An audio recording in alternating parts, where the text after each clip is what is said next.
केंद्रीय कर्मचारियों को 8वें वेतन आयोग की सिफारिश का इंतजार है। वैसे तो वेतन आयोग के सिफारिश लागू होने में अभी 18 से 20 महीने लगेंगे, लेकिन इससे पहले लोग अपने तरीके से कैलकुलेशन कर रहे हैं। नमस्कार, आप देख रहे हैं न्यूज 18 का डिजिटल प्लेटफॉर्म और मैं हूं आपके साथ जागृति खंतवाल। 8वें वेतन आयोग की सिफारिश में फिटमेंट फैक्टर बड़ी भूमिका निभाने वाला है। फिटमेंट फैक्टर के आधार पर ही 7वें वेतन आयोग ने सैलरी में बढ़ोतरी की थी और अब एक बार फिर से इसी को आधार बनाए जाने के आसार है।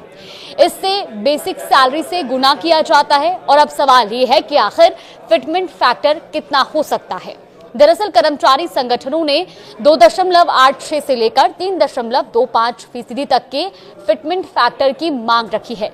यानी कि 3.25 का फैक्टर लागू होता है तो वर्तमान न्यूनतम बेसिक वेतन 18,000 रुपए से बढ़कर 58,500 पर पहुंच सकता है।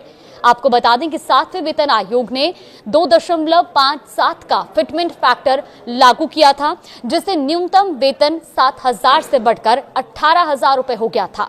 8वें वेतन आयोग से डिमांड को लेकर नेशनल काउंसिल यानी कि स्टाफ की साइड से जो काउंसिल है उसकी जॉइंट कंसल्टेटिव मशीनरी NCJCM की ड्राफ्टिंग कमेटी 25 फरवरी 2026 को नई दिल्ली में बैठक करने जा रही है और इस बैठक में कर्मचारियों और पेंशनरों की मांग का संयुक्त ज्ञापन तैयार किया जाएगा।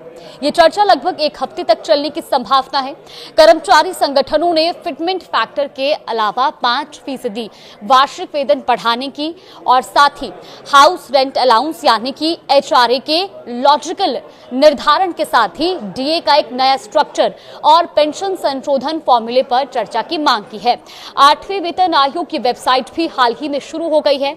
ऐसे में सरकार ने संबंधित व्यक्तियों और हितधारकों से सुझाव और राय इस वेबसाइट के जरिए मांगे हैं, जिसमें लाखों केंद्रीय सरकारी कर्मचारियों और पेंशन भोगियों को राहत मिली है। वहीं केंद्र सरकार के नेतृत्व में जहां जनवरी 2022 में 8वें वेतन आयोग की घोषणा की गई थी और इसके कुछ महीने बाद ही पिछले साल 3 नवंबर को वित्त मंत्रालय ने इसे औपचारिक रूप से अधिसूचित किया था। इसके अलावा सरकार ने संदर्भ की शर्तें भी स्वीकृत कर दी हैं, जिसके तहत 8वें वेतन आयोग को केंद्रीय सरकारी कर्मचारी और पेंशन भोगियों के वेतन, पेंशन और अन्य भत्तों में संशोधन के लिए 18 महीने के भीतर अपनी सिफारिशें देनी होंगी। बता दें कि 7वें वेतन आयोग का कार्यकाल 31 दिसंबर 2025 को पूरा हो गया था और अब 8वें वेतन आयोग की सिफारिशें लागू होने वाली है।